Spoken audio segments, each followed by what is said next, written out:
All right, we're ready to begin with Mississippi State. A couple of reminders, the locker room is now open with both teams, and also a reminder that video is not permitted in the interview room. Video is available in the video distribution area, which is just down the hall here on the left.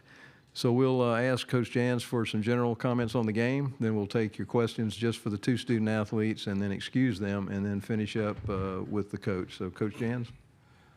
Love the way we started the ball game, got off to a great start on both ends of the floor. We were in a great rhythm offensively, and then we weren't. You know, we didn't end the half great. We had a pretty sizable lead, and then they came out in the second half, and you know, they started better than we did. And then the whole second half, you know, was a struggle for us, especially on the offensive end. We scored 21 points.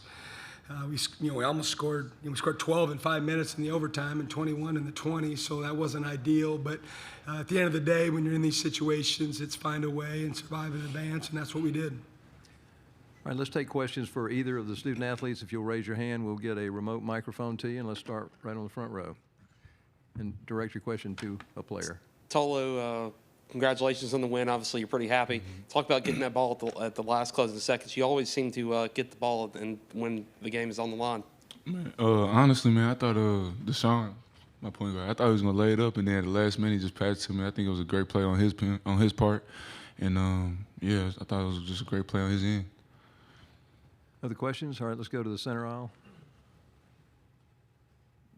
Yeah, for both you guys, you're going to play number 1 seed Alabama tomorrow. You've seen them twice already, including a really, really competitive game in Tuscaloosa in January. What kind of gives you guys confidence going into that matchup tomorrow? Totally. Would you go first? Yeah, I just feel like we gave them a good run both times. We made a couple mistakes in both games that I feel like we worked on and got better at, and I think we're gonna give them a good run tomorrow and get the win. Same for Deshaun. Like he said, I feel like we played them good both times. You know, we made crucial mistakes last time, a couple bad calls, but we definitely ready to play them again. Other questions? Raise your hand. All right, front row left.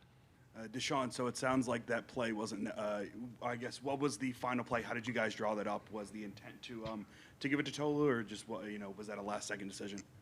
No, it wasn't drew up. It was just like me playing off instinct. Like the guy stepped up, so I seen Tolu was open, so I just gave it to him. Other questions? All right, back to the front row. Guys, can you talk about the impact the Mississippi State faithful had out there? It seems like you guys sounded like the hump in there a couple seconds in there. Deshaun, would you go first? The fans always give us great support home and away, and we definitely needed that.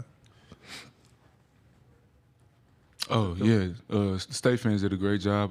I heard them from the start of the tip to the end of the game, and we love that they come all the way out here to support us. So. Other questions for either of the student athletes? Raise your hand. All right, we'll excuse the student athletes. You can return to the locker room.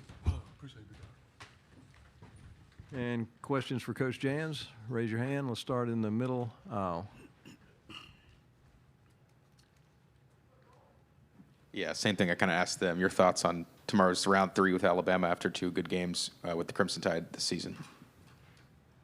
I'd like to enjoy this for a little bit, but that's not the way it works in conference tournament play. And I just look at it as a wonderful opportunity. We get to play. I don't know where they're ranked in the top 25. I'm sure in the top 5, they're the number 1 seed. They've got great players, great coaches. You know, we haven't been able to beat them. We've had 2 cracks at it, but what an opportunity and obviously a big challenge for us. Okay, let's go to the center aisle on the left, and then we'll go to the second row on the right next. Hey, Chris, where do you think your team has changed or grown the most since that last time you guys played Bama in January? We'll find out tomorrow, I guess. I would have liked to have said offensively, but coming off that performance, especially in the second half, it wouldn't feel right coming out of my mouth. We just struggled, and a lot of that had to do with Florida. They just stuck with it, spread us out, you know, on the other end. We just struggled. We got out of rhythm. You know, we didn't shoot. We didn't make a 3 in the second half. We struggled from the free throw line, and in the end, we just had to gut one out. But I think this group has earned some toughness. They've come from behind. They've staved off other players or other teams that way, and you know, I just think their makeup right now is probably a little bit better than it was then. Go ahead. Chris, when I saw you in the spring, you really weren't sure what you had. how did the process come together of having a good and possibly NCAA tournament team? Yeah, we just talked about that. You know, that's what I talked in the locker room about our team, about, you know, what a hodgepodge group of people that we put together. And we've had some ups and downs, which is normal for a new coach, new staff, especially in the landscape of college basketball. It's obviously becoming more normal, but when you're new, there's a lot of things to sort out. And we got off to that great start in the non-league and had some confidence, and then some adversity hit when we got into SEC play. And, you know, locally in all my press conferences, I talked about the fact that, you know, I don't remember being as proud of a group of sticking together and weathering the storm and continuing to practice at a high level and not giving up and not throwing the towel in.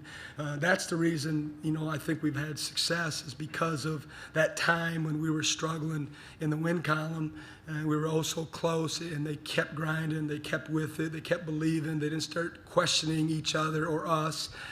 So that's probably what I'm proud of, most of them. Other questions? Back to the front row.